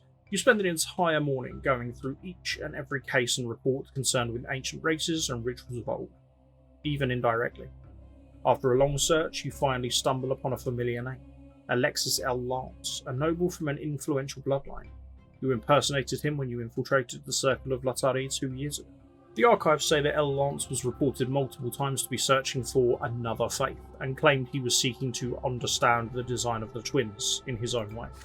You chuckle upon seeing this. The original L. Lance was one of the first humans ennobled by Shah Melanidas himself. The proud name of his forefather is the only thing that has saved the willful Alexis from the Inquisition's pyres. Regardless, he is your only clue to Octavia's whereabouts. You head for the L. Lance mansion at once. You tell the servants at the door you have an urgent matter to discuss with their master. A tall, gaunt nobleman with a thick beard walks down the stairs to greet you, studying you intently during the introduction. His eyes seem to be locked in a perpetual state of pain, but is different from the ever-familiar pain and suffering of the common ones. You inform L. Lance sternly that you're aware of his involvement in the Circle of Latari, and hints that his noble origins may not save him from an inquisitorial visit this time. You're looking for Octavia Melanidas. Where is she? The eccentric nobleman lets out a rueful chuckle. He's not one to hide the truth. The Circle of Latari is here, within these walls, L. Lance tells you. But Lady Melanidas is currently conducting a ritual of utmost importance. No one may interfere. This rite will return the Latari to this world, or rather, it will return the world to the eternal fold of the Latari. You resolutely walk past L. Lance and his intellectualizing and march up the stairs. The servants rush to stop you, but one stern glance is enough to remind them of their lot. Upstairs, you hear the familiar droning chants. You fling open the massive gilded double doors leading to the sitting room. The silhouettes and gilded masks and flowing garb are here, undulating in their dance and producing all manner of strange sounds. In the centre of their dancing circle is Octavia Melanidas, lying prostrate on the floor. Octavia is dying. A sea of blood has already been drained from her slashed wrists, but she is alive. You break through the circle of the Latari followers and rush to Octavia's side. The Archnean opens her dark eyes to look at you, the world reflected in them growing faint and dim. She wheezes a true death rattle. Octavia's body melts away in your arms. Long fingers rest on your shoulder. They belong to Alexis L. Lance. Lady Octavia will not be reborn, he tells you. She's left her body and soul alike. She has become Latari.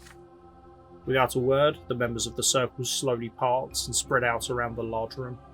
The deed is done, says L. Lance. Sending one of our own number to commune with the Latari is the most we could have hoped for. Before you can compose yourself, the creature that was once Octavia flows into the room. Everyone falls silent, watching in wonder and awe. You can still recognise Octavia's features in this creature. It seems to float in the air. Its body thinner, its skin now gilded and reflective in the candlelight, its eyes larger and bizarrely elongated. Baby, I still love you. Octavia's followers cover the creature's delicate shoulders with a cloak and stand reverently before it. The creature that was once Archnean approaches you, slowly, without touching the ground at all. Its voice drones, remote and distant, like an echo from a faraway realm. Ex-Octavia, you have borne witness to a rebirth. The one you call Octavia Melanidas is no more. The mind of Latari now resides within this body. The one called Octavia has cast off the shackles of your narrow world. She has awakened. Now free of blood tide, birth, and other such burdens, she sees the world as it exists in the mind of the Latari, the only true world, for all other worlds exist within it. Neither you nor any other denizen of your Illusory world can return the one called Octavia to her cage. You must leave, human Niklaus Bronte. The one you seek is no more. So demand Octavia be returned. That pisses her off, but does increase my reputation. Let the Latari go. Accept your beloved's transformation. Oh my god, the willpower hit on that! At this point, I need the reputation. Let's do it. She's not going to like it, but I need the reputation, damn it. My mum just died. Be nice to me. You produce the Archduke's letter and extend it to the creature that was once Octavia. You must return to Serpenwerda at once, you say. The Archduke demands it. The creature takes a brief look at the letter, and for a moment, its face contorts into Octavia's familiar, furious scowl. You do not understand. The Latari are not a part of the one called Octavia's illusionary world. The Latari care not for this world. We contain with us all peoples and all worlds that may be. Unhand us, human Bronte.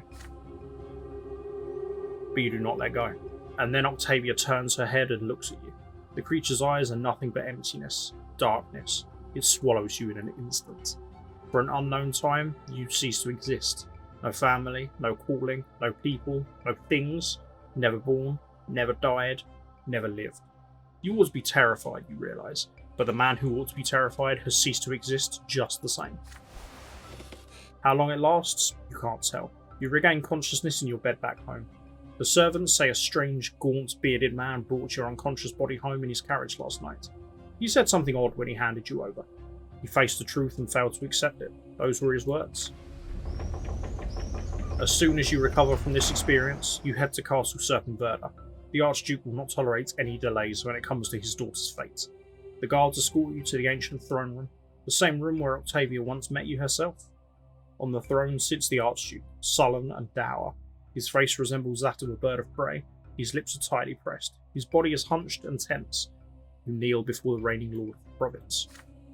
I have no time for formalities, Bronte. Tell me what happened to Octavia.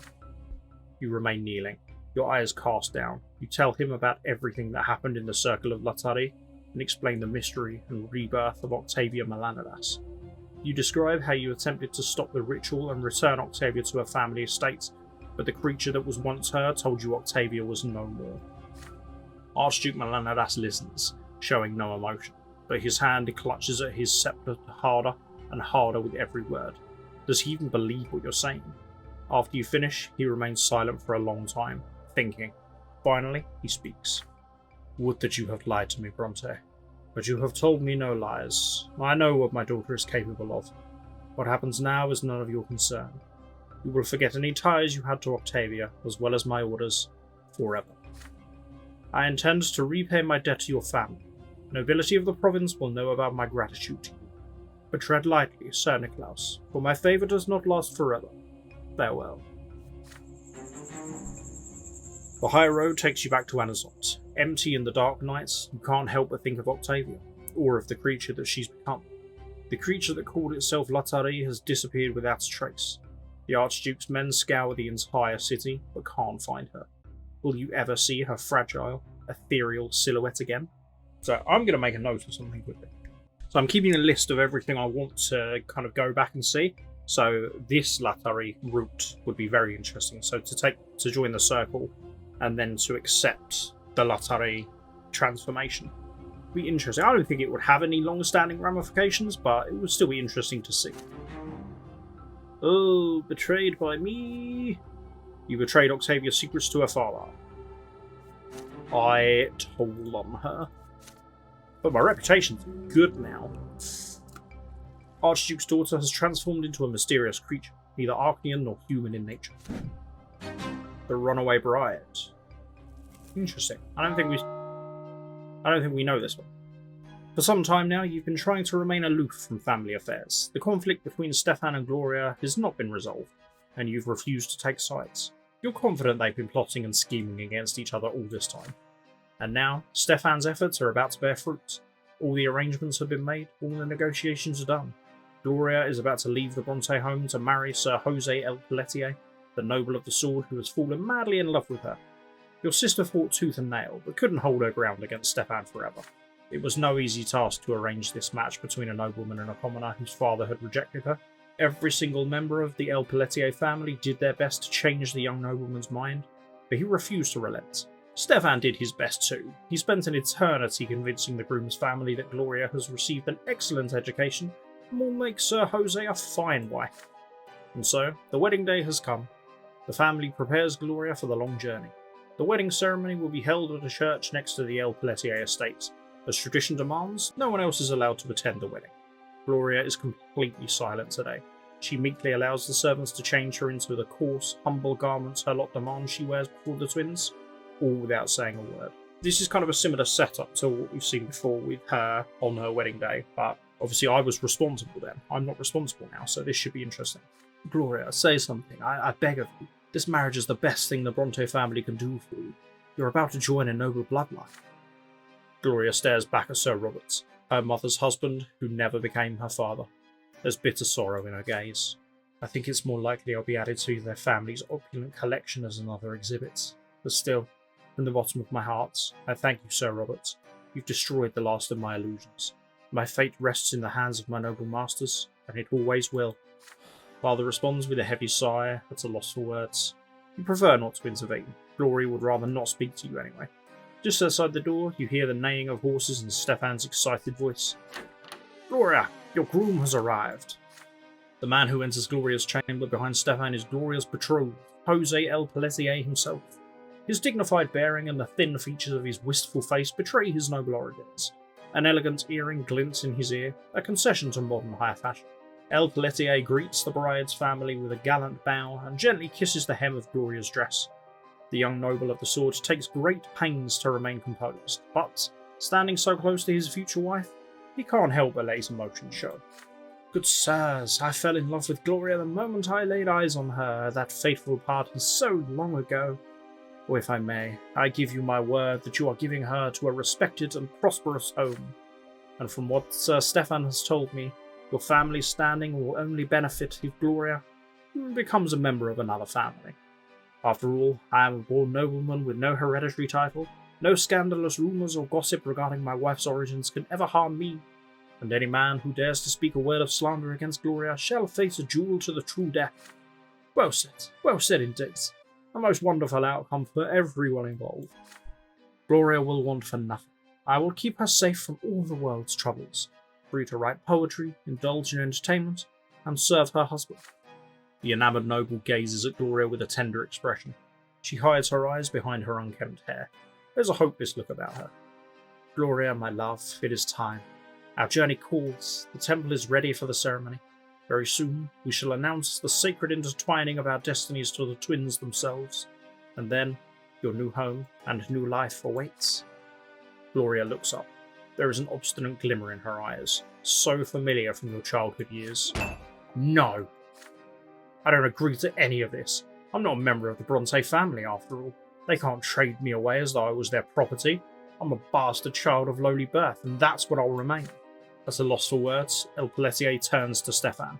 He expects an explanation. Enough, you're embarrassing us. Am I? As far as you're concerned, all I've ever done is embarrass the Bronte family, so deal with it. Gloria breaks free of El Pelletier's embrace. He lets her go, utterly baffled. I'm leaving. I live on the streets, or on Skid Row, I don't care. Goodbye. And goodbye, Niklaus. I took care of you my entire childhood, but you still wouldn't stand up for me. This isn't my home anymore. I'm gone. Gloria rushes down the stairs, her rage fueling her speed. No one has the courage to stop her. Stefan barely musters enough composure in the face of this fiasco. What is the meaning of this, Stefan? You told me she agreed to the wedding. Do you have any idea how this will sully the reputation of the El Pelletier dynasty? Enough, Jose. I'm just as flabbergasted as you are. Is this another one of your schemes, Nicolaus? Can't trust anyone in this house. Well, what do I do? Stefan begins to pace around the room, driven by helpless rage. El Pelletier shakes his head. He returns to his carriage with a scornful expression. Gloria has run away from home. You can't find her, no matter how hard you search the surrounding neighbourhoods. Did she find refuge in the seedy underbelly of Anazot? Did she leave the city entirely? You'll never know. The Bronte home now feels emptier without her. You wander the halls, lost in memories. You remember Gloria leading you by the hand through the yard and showing you the shining pillar for the first time. You remember playing together. You remember how you and Stefan went to look for her in the Anazot ruins. You remember the quill and paper that were your sister's constant companions. You refused to get involved in your sister's destiny, and now you've lost her. Oh dear. Oh no. Oh, now the family's going to fall apart. Oh no. No, repentance. So now we've dealt with Gloria, we need to deal with Nathan's shit. So we go home one day. Nathan's in father's study with a knife. He was determined to end his life, receive a lesser death, and see the twins and ask, for why is my life so dark? Okay, and all I can do is not stop Nathan, because willpower. So, I mean, it's not bad. I mean, it's bad for my willpower, because I dropped by another 5. But Nathan becomes hopeful, because he gets to see the twins, and the elder hints at his return. Oh, I had it in my grasp. I had ennoblement in my grasp. There we go. Here it is. Oh, yeah. There we go. Damn it. Damn it, damn it, damn it. Okay, I'd gone into this kind of resigned to the fact it wasn't going to happen. I had a little snippet that it could potentially happen, but Gloria gone fucked that up for me. Several times with the family. The Bronte family is no more. Oh my god, my willpower. Oh, my willpower is so bad. The smell of gunpowder. Jesus. All of Anazot has been rocked by a gunpowder explosion. Its victims were Legion officers in charge of a punitive battalion. For some years now, they've been using force to collect the Archduke's tax from villagers that refused to pay. The common folk remembered their cruelty well. Now, the tables have turned. A tavern called the Three Falaise, the favourite drinking hole of the Legion officers, was blown up by a huge charge of gunpowder. Everyone in the tavern was killed. A number of people living in nearby houses were also injured. The reborn officers reported that they were blown up by an ordinary lowborn girl. Before lowering her torch to the fuse, the girl cried out that now the nobles will pay for their crimes with their lives. The powder will make us all equals. Those were her last words. The Legion has been brought to combat readiness. Commander Otton plans to punish the criminals' entire home district. But the nobles of Anazot are nervous. No military training, no armour can protect them from a sudden gunpowder explosion. The city remembers that you were the one that made the gunpowder available for silver mining, but now barrels of gunpowder are somehow being delivered to rebels rather than the mines. Never before have the lowborn had such a dangerous weapon at their disposal. No! Why has justice just shot up? No! No! Oh my god! Duh. Why is it all falling apart again? I don't deserve this. Oh, hopefully I can knock it down. Prisoners. You walk down the cold steps to the prefecture dungeon. A damp air makes it hard to breathe. You were urgently summoned here after the explosion at the Three Falaise. The gendarmes have captured the Perpetuator, a lowborn girl. Soon people from the Secret Chancellery will be here. Their institution handles riots and crimes against Imperial authority. The worst of it is that gunpowder's involved, and you were the one who succumbs to Mayor Egmont's entreaties and authorised the use of gunpowder in the silver mines. You need to get to the bottom of this before the Secret Chancellery comes after you. Behind the bars of the cell you see a leader Sirin, an unremarkable girl just like any other from the Brass District. She glances at you suspiciously from under her long bangs and chuckles. Yeah, I blew him up. I'm not going to deny it. Let alone beg for mercy. I know nobles haven't got any anyway. My sister taught me that when she was hanged for making a peaceful speech in the capital. You send the gendarmes away. You need to interrogate the culprit one-on-one. Having made sure you're alone, you ask Alida where she got the gunpowder. She smirks, looking at you defiantly. This is just the beginning. With the last straw, we're going to destroy the old order, reduce it to nothing. We've got weapons, we've got gunpowder. We aren't helpless anymore. You're interrupted by loud footsteps down the hall, accompanied by angry shouts. You have to hold your tongue. The gendarmes push another prisoner into the adjacent cell. Your heart skips a beat when you recognise him. Do you know who I am? I own half the mines in Margra. Oh, Judge Bronte, your gendarmes dragged me here by force. Why didn't you just summon me? I'd have come of my own free will. The gendarmes unceremoniously lock the industrialist in the cell and report to you. This commoner is suspected of transferring gunpowder to the rebels. You once again command the gendarmes to leave you alone with the conspirators. They lock the cell securely before you leave. You, Egmont, and the rebel Alida are alone in the cold semi-darkness. Egmont clutches the bars anxiously. Now I see. I am accused of orchestrating the explosion of the three Falaras. Come closer, Bronte. Your life is in as much peril as mine. You take a step forward, approaching the bars. You feel the imprisoned industrialist's heavy breath on your face. I'll cut right to the chase, Bronte. Yes, with your help, we put the gunpowder to good use. We used it for a great cause, fighting for the rights of the local. I armed the soldiers of the last straw, and I'm forming my own militia. Gunpowder finally forced the nobles to take us seriously. But I'm not a madman. I'm not a butcher. The explosion in the tavern was just a way to demonstrate what we're capable of, in case the Empire doesn't want to make any concessions. We're no longer just rabble that can be ordered about, and we achieved that in no small part thanks to your help, Judge Bronte. Now the nobles will see that if they don't give us rights, we'll have to take them by force. You look at the wealthy commoner in consternation. So you have unwittingly become part of this conspiracy. Yes, I concealed some parts of my plans from you, but it was even safer for you this way. You continued your work as a judge and your fight for justice while we did our part. I just wish the last straw had worked a little more cleanly. You demand that Egmont tell you the nature of his connection to the last straw.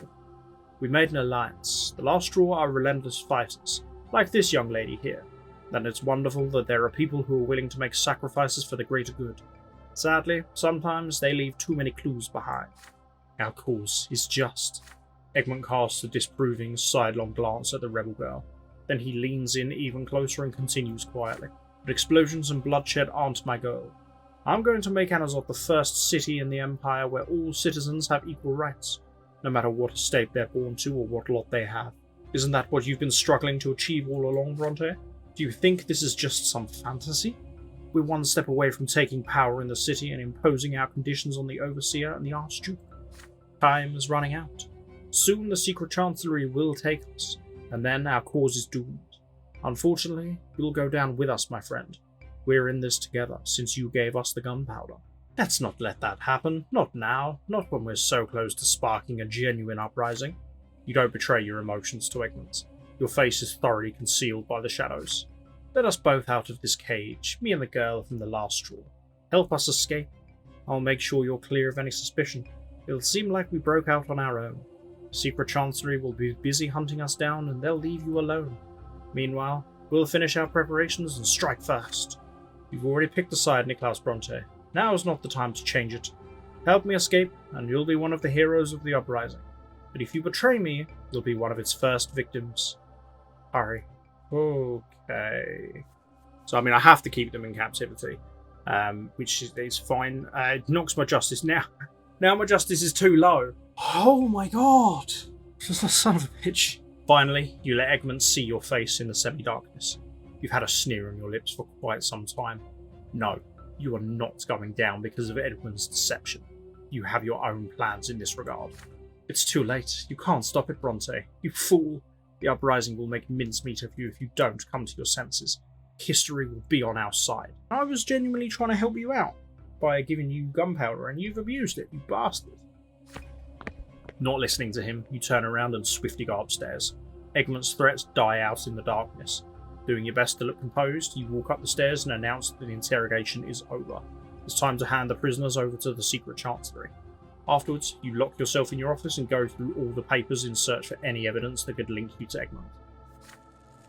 You burn all proof of your involvement in the unfortunate gunpowder affair. But this isn't all. You will have to go to other Imperial institutions as well. Hopefully your connections will be enough to sever any threads leading back to you. You hear a knock on the door. A familiar figure with a cane treads heavily into your office. Philippe Elfero, the secret chancellery advisor, carefully examines you. You again, Sir Bronte. I have just interrogated the captured insurgents. You break into a cold sweat and do your best to maintain a calm facade. Elfero looms over your desk, obstructing the lights.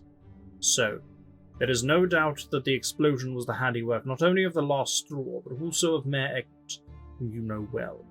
I was particularly curious to find out who was responsible for authorizing the use of gunpowder in his mines. He named you. The advisor pauses and observes you. You look back at Sir Philippe dispassionately.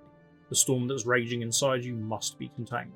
Suddenly, Philippe beams at you and shrugs. But, you know, I'd never take a commoner's word over that of a nobleman. And you are a true nobleman, aren't you, Bronte? You lower your head modestly. So I thought. The noble lot is not easy. Even the best of us make mistakes sometimes, but this is where a noble education comes into play. We nobles know how to fix our mistakes. You explain gravely that you had no idea that allowing the use of gunpowder in the mines would lead to this. You only wanted to ensure the prosperity of this province. I have no doubt about that. That's why you're going to do me a favour for the sake of the province. Over the last few years, you've worked hard to satisfy the claims and pleas of the commoners. But do you know how many insurgents could have been among them? The Secret Chancellery will review these cases. I hope you don't mind if I take over your office for a while. You won't need it for the time being. By my authority, I hereby declare a state of emergency in your prefecture. It will remain in effect until we have dealt with the threat of an uprising. You may go now, take a break, and don't get involved. We'll call for you when we need you again.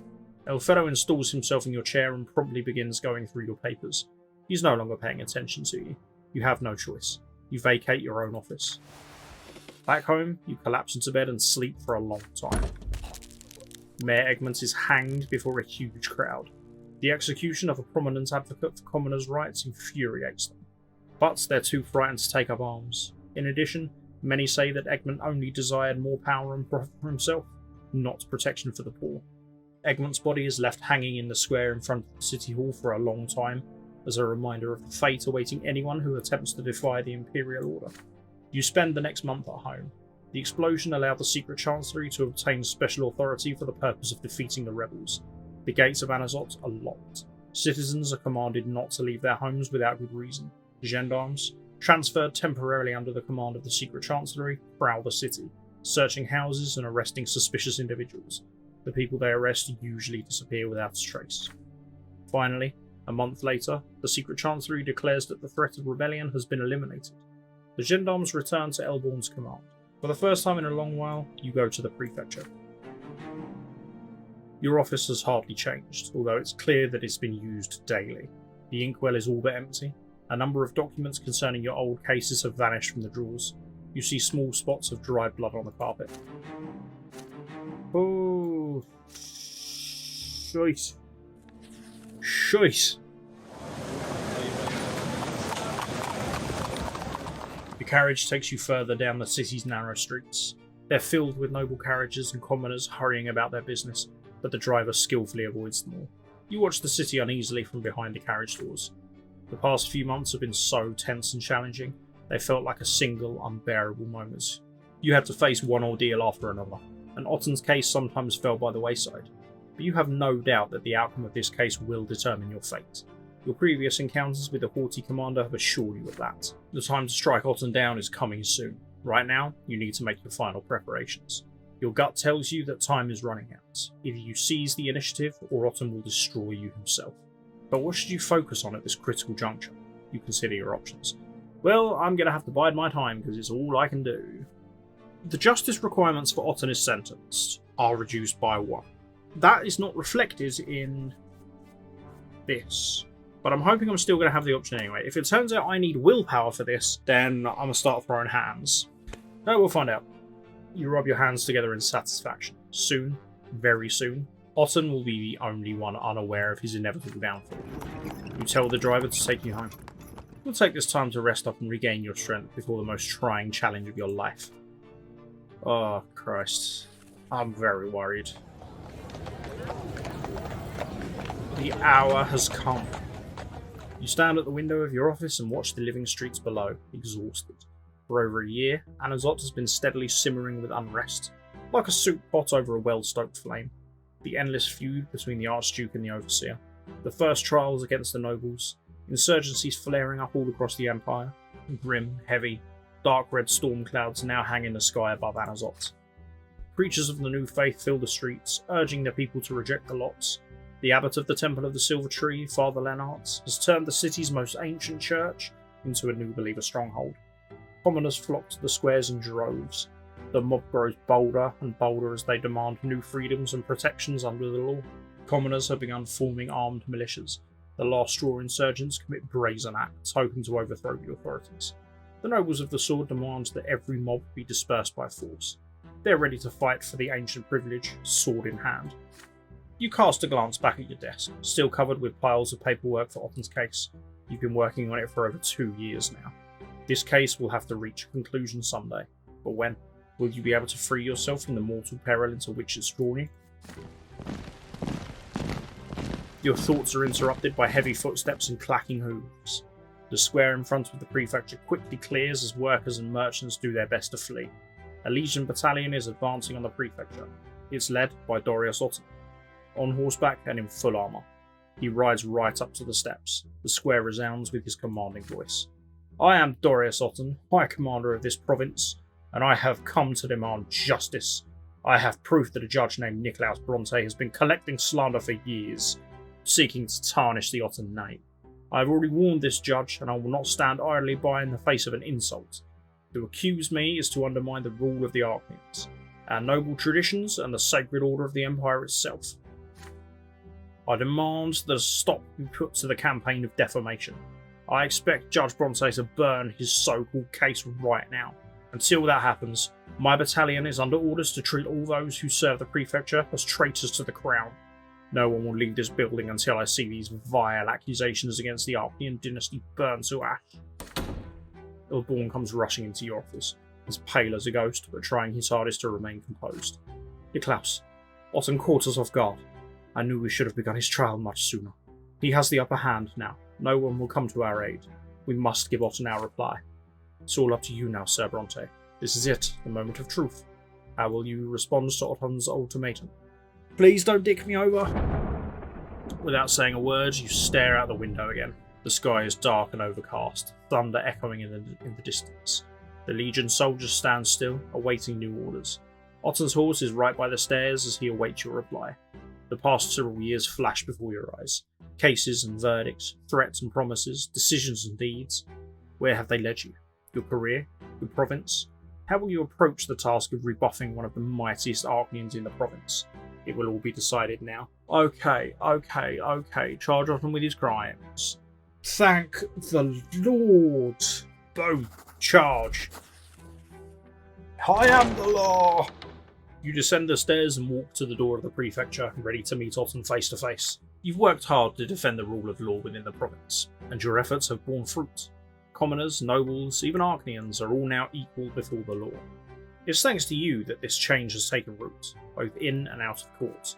You have had to sacrifice your own career and your family's reputation. You have been intimidated and shunned by your peers. But now, you will see this through to the very end. Otton is not just any noble Archnian. He's a high commander of the province, the right hand of Archduke Melanidas. But he will stand trial nonetheless. The evidence is overwhelming. And after the people hear of this, the courts will have no choice but to find him guilty. You approach Otton and face him. He dismounts his horse, but clad in a full suit of ancient armour, the Archnian is still a head taller than you. Here you are at last, Bronte. You obeyed me and came out, a wise choice. But where are all the papers you were to burn? You stare down at the High Commander and tell him that his case awaits him in the court of law to which he has been summoned. You hereby accuse Dorius Otton of murdering 19 servants for the Empire.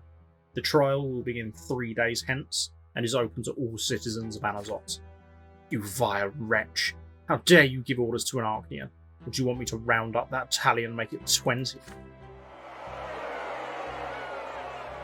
You don't even flinch at his words. Behind you, the pillars of the prefecture, the stronghold of law and justice, reach up to the sky.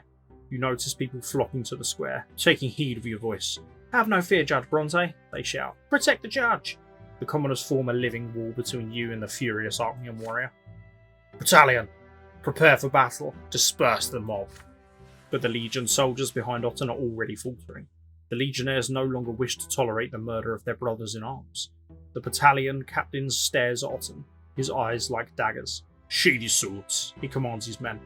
"About face, to the barracks. March."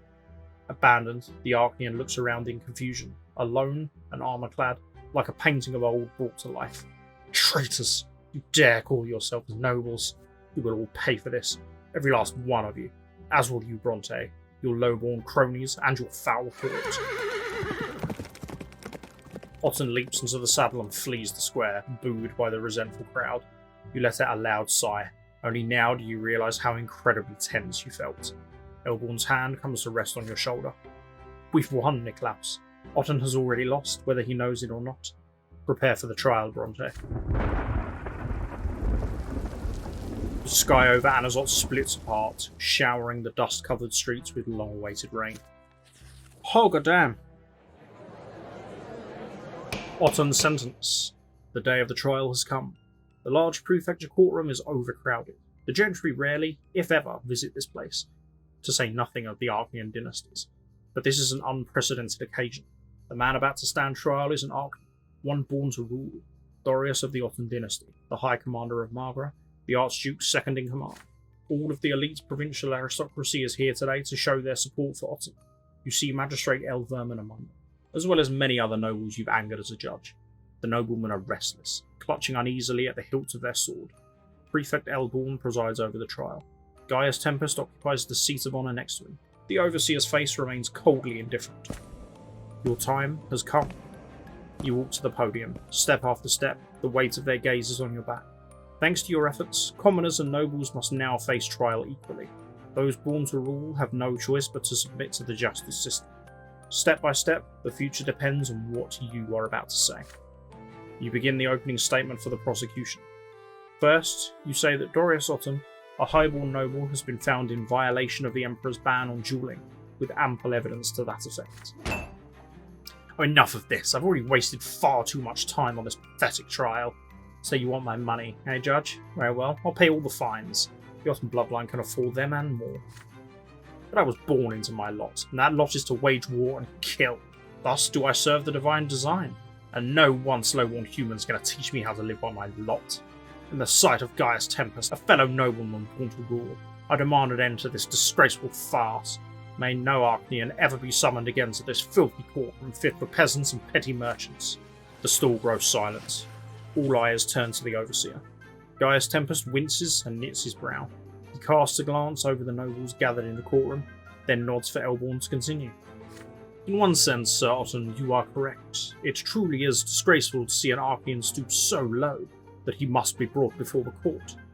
Trial will continue. Sir Bronte, please conclude your opening statement. You move on to the core of your accusation, speaking with such force that it shakes the stalls. Otton has not merely violated the duelling ban, he has taken lives of at least 19 of his subordinates, all loyal servants to the Empire. This is manslaughter. It is an act of sabotage against the Legion. It is treason against the Emperor himself. You speak these last words right in Otton's face. All the grumbling voices from the stalls immediately grow quiet. The High Commander turns pale with fury. Gaius Tempest, you are an overseer. You hail from the Emperor's own bloodline. Are you going to allow this unprincipled human scum to decide an Arknian's fate? Why, this is nothing more than a bid to seize power. The very power that has flowed through our veins since the Empire was founded. Gaius Tempest rises from his seat, his calm countenance twisted with rage. The Imperial Court of Justice is that very power. Muffled gasps and quiet cries echo from the stalls. The High Commander grits his teeth and stares defiantly at Gaius Tempest. Then you are the traitor here, Your Grace. You are the one who has betrayed the province, nay, the entire Empire, by condemning us to the mercy of the humans and their lowly, dishonourable law. Archduke Melanidas is the only one who still remembers his honour as an Arknian and a noble, and justice is on his side. I say this before the entire aristocracy of Anazot. The nobles in his stalls who've come to stand with Otton recoil in horror. His supporters retreat further into the recesses of the courtroom. You are mad, Otton. Be quiet, or I shall silence you permanently. Proceed with the verdict, Prefect. Elborn exchanges a meaningful glance with you and ascends to the podium. Dorius Otton, for violating the ban on dueling, manslaughter of Imperial servants, and treason against Overseer Gaius Tempest, this court hereby deprives you of your sword and sentences you to eternal exile from the province of Margra. Otton stands still, unmoving, unflinching. The gendarmes cautiously approach the Archaean to take his sword. Otton suddenly draws the blade himself and hands it to the officers of the court. Otton's sword comes to rest in your hands. The entire courtroom watches you, holding its breath. Raising your old nemesis's weapon above your head, you turn to face the courtroom. You snap Otton's blade in half. The venerable old steel shatters with a ringing sound, reduced to pathetic, broken fragments. Blood trickles down your arms, but you don't notice the pain. Otton's eyes are dead and empty as he stares at you. He staggers to his feet, stumbles out the door, and walks away. His steps echo loudly in the deafening silence of the courtroom. Dorius Otton, once the High Commander of Margra, has been stripped of his sword and banished to exile. Your bloodied hands still clutch the verdict.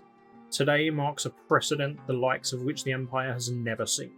The old ways will never be the same. Thanks to you, change has been put in motion today. There's no stopping it now.